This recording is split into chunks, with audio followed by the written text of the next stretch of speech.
हम आज के अपने सभी दर्शकों, विशेष शिक्षकों, प्रशिक्षणरत विशेष शिक्षकों नमस्ते, प्रणाम, सलाम, जोहार। मनोविज्ञान का विषय आज पुनः फिर लेकर के मैं आया हूँ। लेवल ऑफ टीचिंग लर्निंग के बारे में बता दिया था।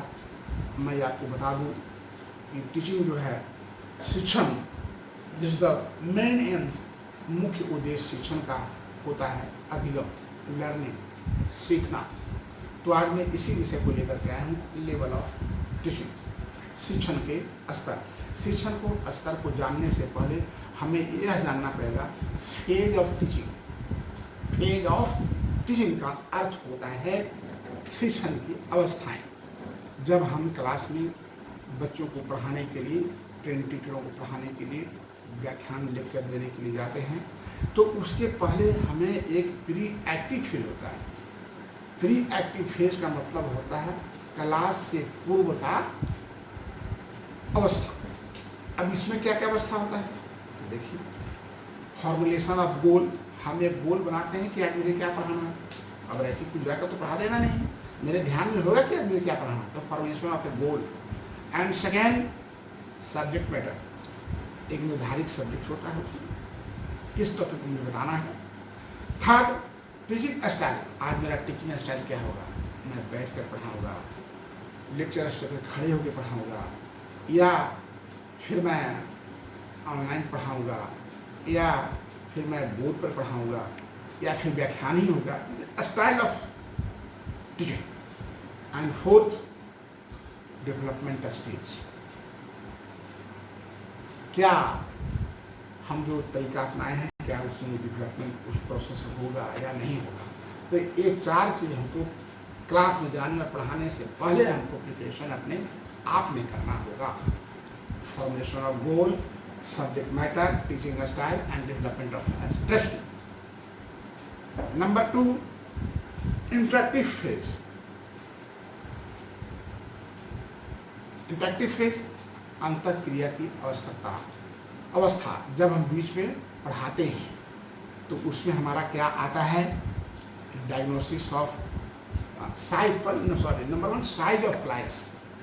सबसे पहले हमें ये देखना होगा कि हमारा साइज किसी क्लास का बहुत ज़्यादा बड़ा नहीं हो, जहाँ तक हमारी आवाज़ नहीं जा पा रही हो, या लोग किसी प्रकार का नॉइज़ करते हों, तो साइज ऑफ क्लास देखना होगा।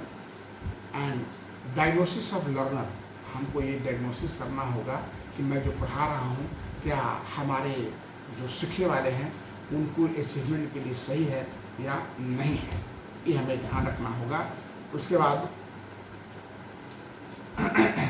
एबिलिटी ऑफ लर्नर, उनकी क्या योग्यता है जो पढ़ा रहे हैं उसके अनुकूल और नहीं। इंटरेस्ट ऑफ लर्नर, जो पढ़ने आए हैं, सिर्फ कहीं ऐसा तो नहीं है कि माँ बाप के दबाव के कारण आ गए हैं पढ़ने के लिए, या फिर ये भी हो सकता है कि कोई बस हम भी कॉलेज जा रहे हैं, इस कोर्स में पढ़ाई कर रहे हैं, नाम से आ गया है, या फिर उससे इंटरनल इंटरेस्ट। तो हमको ये देखना होगा इंटरेस्ट ऑफ लर्नर, हमारे जो पढ़ने वाले हैं उसकी इंटरेस्ट कितना है इस पढ़ाई में। And academic behaviours of learner का बेसिक बिहेवियर क्या है, क्या हम जब क्लास में पढ़ा रहे हैं तो क्या उसका ध्यान हमारा आई से आई कॉन्टेक्ट है या नहीं है, या फिर कहीं वो मोबाइल से बात कर रहा है, या फिर खैनी खा रहा है, या कोई अनडिजिबल बिहेवियर तो क्लास में नहीं कर रहा है, जिसके कारण अपने तो डिस्टर्ब हो रहा है, किसी और को डिस्टर्ब कर रहा है। और थर्ड पॉइंट में होगा रिएक्शन ऑफ अचीवमेंट। मैंने जो पढ़ाया तो उसमें कितना वो अचीव किया, ये भी एसेस करना हमें बीच में जब हम इंटरेक्टिव फेज होता है उसमें जानना बहुत जरूरी होता है। और लास्ट थर्ड है फेज ऑफ टीचिंग का post active phase. Post active phase, इसे आप इवैल्यूएशन फेज भी कर सकते हैं। सबसे पहले मैं कहा कि टीचिंग लेवल का जो लेवल ऑफ टीचिंग का जो फेज है, यानी अवस्थाएं हैं, पहला प्री एक्टिव फेज, जिसको पूर्वकालीन, जिसमें मैंने बताया 4 चीज़। इंटरेक्टिव फेज, जिसमें मैंने बताया आपको 3 बातों को ध्यान रखना है। और post interactive phase, active phase. इसका मतलब है कि इसको एवेल्यूशन फेज भी आप कर सकते हैं। जब जो मैंने पढ़ाया, जो मैंने बताया, वह क्या वास्तविकता में कुछ वो ग्रहण किया या नहीं। अगर वो ग्रहण नहीं किया है तो क्यों नहीं किया, हमें उसका एवेल्यूट अपने भी करना होगा। क्या हमारी टीचिंग प्रोसेस ठीक नहीं था, हमारा टीचिंग स्टाइल ठीक नहीं था, या हमारा टीचिंग स्टाइल ठीक नहीं था, कहीं तो कुछ खामियां है हम में या हमारे विद्यार्थी में, तो लास्ट फेज में हमारा यही होता है। इसमें जो पोस्ट एक्टिव में है, हम कैसे जांच करेंगे, हम टेस्ट करेंगे, हाँ? इसके बाद टीचिंग डायग्नोसिस करेंगे, या देख लेंगे कि बच्चे लोग ठीक से नहीं सीख पा रहे हैं तो change of style of study कर देंगे, जो हम पढ़ा रहे हैं उसके स्टाइल को चेंज कर देंगे। तो ये है हमारे 3 फेज लेवल ऑफ टीचिंग। अब आ जाइए लेवल ऑफ टीचिंग। ये मैंने फेज बता दिया कि जो हम सिखाते हैं तो उसके क्या फेज हैं। अब लेवल ऑफ टीचिंग क्या है? Number 1, memory level of teaching, यानी स्मृति विस्तार। मेमोरी लेवल ऑफ टीचिंग, स्मृति स्तर। स्मृति स्तर, उसमें स्मृति होना चाहिए, याद होना चाहिए, उसको ग्रहण करने की कैपेसिटी होना चाहिए। एंड अंडरस्टैंडिंग लेवल, अंडरस्टैंडिंग बोध स्तर, उसको यह ज्ञान होना चाहिए कि हमें सीखना है, पढ़ना है।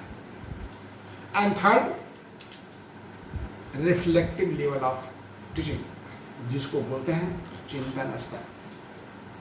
तो सबसे पहले स्मृति स्तर, उसके स्मृति में जाए, मेमोरी में घुसे हमारी बात, और तब उसको बोध हो कि इन्हें सही पढ़ा है, पढ़ना चाहिए। और लास्ट में चिंतन, थिंकिंग, ताकि वो रिकॉल रहे, रिकॉग्नाइज उसके मेमोरी में, लॉन्ग टर्म सम टर्म मेमोरी में जा सके, जिसको बोलते हैं दीर्घकालीन स्मृति और लघु स्मृति।